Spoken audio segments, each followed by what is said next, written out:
情潮萬里中，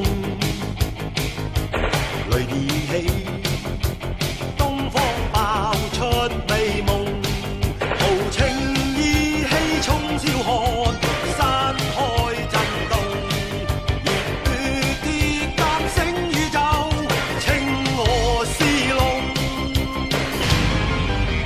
山高峰，又再遇山高峰。Szeretettel üdvözlök mindenkit a Jackie Chan Marathon bevezető videójában. Én Puzzleman vagyok. Ebben a sorozatban Jackie Chan karrierjének leglényegesebb állomásait vesszük szemügyre. Minden részben egy-egy filmet mutatok majd be időrendi sorrendben. Ez a túra a 70-es évektől napjainkig tartó időszakot tartalmazza. Nagy rajongója vagyok ezeknek a filmeknek. Az első két Jackie Chan mozi, amit láttam, a Kígyó a keselyű árnyékában és a Sárkányikrek volt.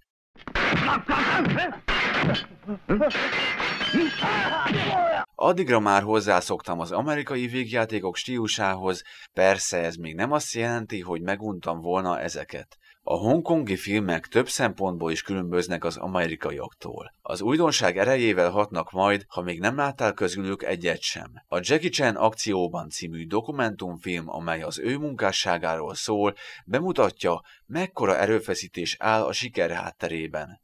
Azóta sok filmjét felvettem kazettára, hogy többször is vissza tudjam nézni. Előfordult, hogy ezeket megvágva adták le a tévében, a kereskedelmi csatornák lehagyták a filmvégi bakikat. Ezért kezdtem el DVD-ket gyűjteni. Fontos, hogy a lemezen lévő film vágatlan legyen és tartalmazza az eredeti hangot legalább érthető nyelvű felirattal. A megfelelő képarány és tűrhető képminőség sem utolsó szempont. A Hong Kong Legends, Joy Sales és Fortune Star cégek remek külföldi DVD-ket gyártanak. Köszönöm, hogy megnéztétek a videót.